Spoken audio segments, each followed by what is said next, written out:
वसुदेवसुतं देवं कंसचाणूरमर्दनं देवके परमानंदं कृष्ण वंदे जगद्गुरु श्री गोपाल कृष्ण महाराज की जय। बापू 184 योनी आहेत, त्यापैकी मानवाची एक योनी आहे। मानवाच्या योनीला दुसऱ्या योन्यासारखं आचार ताकद दिली नाही। डायनासोरला आचार ताकद दिली, पुन्हा हत्तीला आचार ताकद दिली, सापाजवळ विष दिलं। ते विष म्हणजे मानव जातीला भीती घालू शकते। ते इतकं म्हणजे भयंकर विष दिलं। तसं मानव जातीला बुद्धी दिली आणि बुद्धीच्या जोरावर तो मानव जरी एवढ्या मोठमोठ्या आपल्यापेक्षा जास्त बलवान प्राण्यांना देखील तो अधीन करू शकतो आणि त्याच्यावर स्वार होऊ शकतो। घोडा माणसापेक्षा कितीतरी बलशाली आहे, ताकदवान आहे, पण तरीही त्याला वश करता येते, वश माणूस करू शकतो बुद्धीच्या बळावर।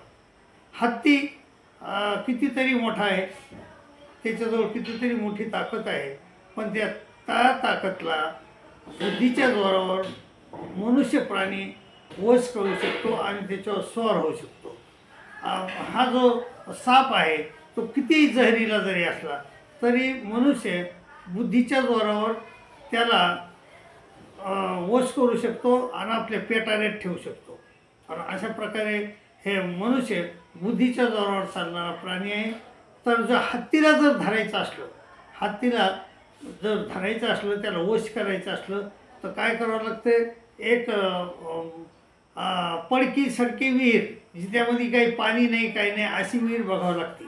आणि त्या विहिरीवर एक हत्ती म्हणजे स्त्री जातीच्या हत्तीचं म्हणजे पुतळा करून ठेवावा लागतो आणि काड्या मुड्यावर ठेवावा लागतो तो।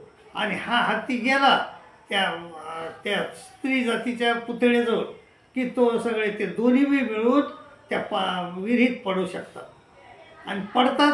आणि पडल्यानंतर हा मनुष्य प्राणी काय करतो, मग त्याला 7-8 रोज तसाच उपाशी मरू देतो मधात। आणि हा प्राणी, हा जो मधातला पडलेला जो हत्ती आहे तो मग जवळपासचे लाकडं खाऊन तो जगतो आणि काही दिवस तो जगतो। पण मग नंतर मग काय, त्याची शक्ती क्षीण होते आणि मग शक्ती क्षीण झाल्यावर हे माणसे म्हणजे बुद्धिवान माणूस हा त्याला वर काढतो, त्याला कंट्रोलमध्ये घेतो आणि त्याच्यावर स्वारी करतो।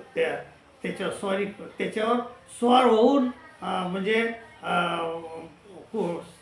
चौकट फिरतो। तर अशा प्रकारे मानव हा बुद्धीनं कितीही मोठा प्राणी असला दुसरा तरी त्याला वशमध्ये करण्याची ताकद म्हणजे बुद्धी त्या मानव जातीजवळ आहे। तशीच आपल्या माणसाजवळ जेवढी या प्राण्यापेक्षा जास्त बुद्धी आहे त्याच्यापेक्षा बुद्धी आहे मायाजवळ। माया म्हणजे परमेश्वराची शक्ती। मम माया दुरतया मामेव प्रपद्यन्ते मायामेतां तरन्ति ते। अशी जी ताकद आहे माया, परमेश्वराची शक्ती आहे, परमेश्वराची दासी आहे, ती आपल्यापेक्षा ताकद आहे, म्हणजे बुद्धिवान आहे। आणि ती माणसाला काय करते, मोहात पाडते, आपल्याला भ्रमविते, संसारात भ्रमविते आणि मग मोहात पाडते। निर्माण मोह होऊ देत नाही, ती आपल्याला निर्माण मोह होऊ देत नाही, म्हणजे आसक्ती सोडू देत नाही, आसक्तीमध्ये गुंतवून टाकते ती आपल्याला। म्हणजे संसाराची आसक्ती, जड चेतन पदार्थाची आसक्तीमध्ये आपल्याला ती गुंतवून टाकते। निर्माण मोह जितसंग दोष आहे, निर्माण मोह होऊ देत नाही। म्हणजे इंद्रियावर ती इंद्रियाद्वारे आपल्याला ती त्रास देते, इंद्रियाद्वारे आपल्याला ती चेतन करते आणि इंद्रियामुळं ती आपल्याला हीन गतीला नेते, इंद्रियाच्याद्वारे आपल्याला ती हीन गतीला घेऊन जाते।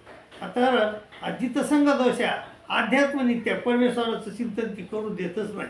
मग परमेश्वराचं चिंतन करायला बसलं की माणूस काहीतरी 4-2 नामं जरी घेत असला तरीही तो सोडून देतो आणि दुसरेच काम करतो।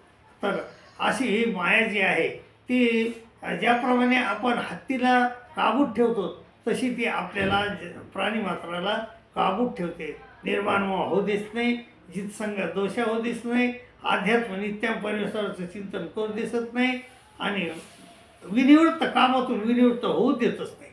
त्याच्यामागं काम हे म्हणजे असं विषय तिच्यामागं लावून देते आणि शेवटपर्यंत हा विषय भोगत बसतो. विनिवृत्त कामा होऊ देतच नाही.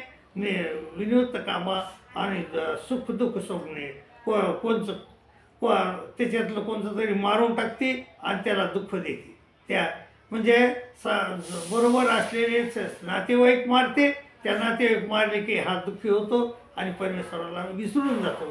तर अशा प्रकारे ही मोहात पाळते आपल्याला म्हणजे त्या हत्तीप्रमाणे आपल्याला ती काबूत घेते आणि आपल्यावर राज्य करते. निर्माण जितसंग दोषा अध्यात्म विनिवृत्त कामा द्वंद्वरे मुक्ता सुख दुःख शोधणे आणि सुख दुःखात पाडते आपल्याला काय करते ते अनादी अयोध्या तिनं लावलेली आहेच आहे. अनादी अयोध्या आपल्याला सोबत आहेतच. तो मूळचाच दोष आहे. त्याच्यामुळं अज्ञान आलेलं आहे. अज्ञानामुळं अन्यथा ज्ञान आलं आहे. अन्यथा ज्ञानामुळं आपल्याला आद्यमळसारखा मळ लागलेला आहे आणि त्याच्यामुळं आपल्याला जीवत्व आले. जीवत्व म्हणजे जीवदशा आली आपल्याला. तर आपण तर वास्तविक सुखदुःख आपण सुख नाही दुःख नाही आपल्या जीवाला. जीव हा सुखदुःख विरहित आहे, परंतु त्याला म्हणजे ह्या एवढ्या पाच पिशीमुळं सुखदुःख ग्राहकता आली आणि सुखदुःख ग्राहकता आल्यामुळं तो सुखदुःख घेत बसतो आणि परमेश्वराला विसरून जातो. कोणी वारलं आपल्या घरचं की आपण दुःखी होतो. कोणाचं काही आपलं जर सुख झालं आपल्याला त्यातच सुखी होतो आणि परमेश्वराला विसरून जातो. आणि मग विसरून गेल्यानंतर मग मायाला हेच करायचं आहे. माया आपल्याला त्याच बंधनात बांधून टाकते. सुखदुःखाच्या बंधनात बांधून टाकते, आसक्तीच्या बंधनात बांधून टाकते. आणि ज्याप्रमाणे हत्तीला आपण ताब्यात घेतो मनुष्य प्राणी, त्याप्रमाणे माया देखील आपल्याला ताब्यात घेते आणि चतुर्विधीला भ्रमवते. स्वर्ग नरक कर्मभूमी मोक्ष.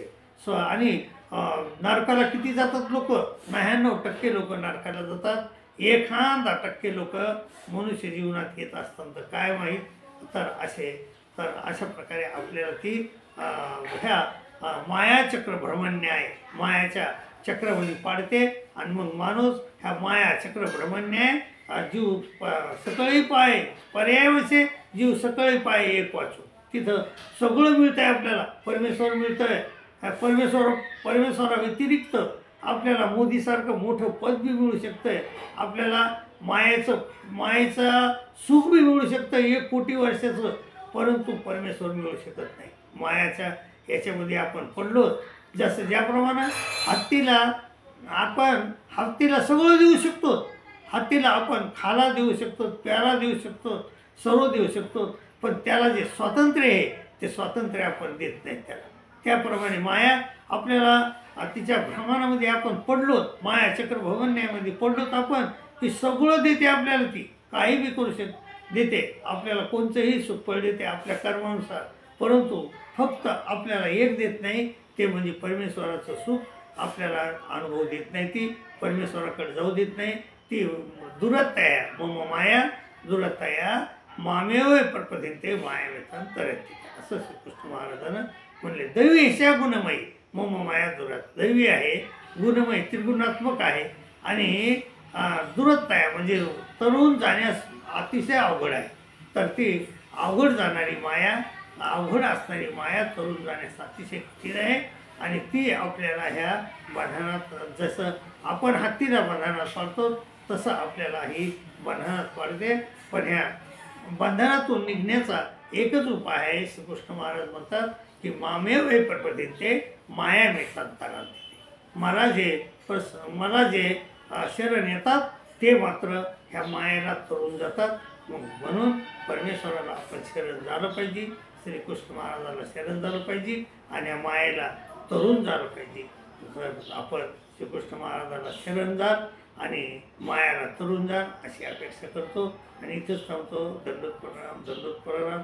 आणि दुसरी गोष्ट म्हणजे हा देवल ग्रुपमध्ये, ह्या ग्रुपमध्ये जर तुम्ही नवीन असताल चॅनलला तर नवीन असताल तर सबस्क्राईब करा, शेअर करा, लाईक करा अशी विनंती करतो आणि सांगतो दंडोत प्रणाम, दंडोत प्रणाम.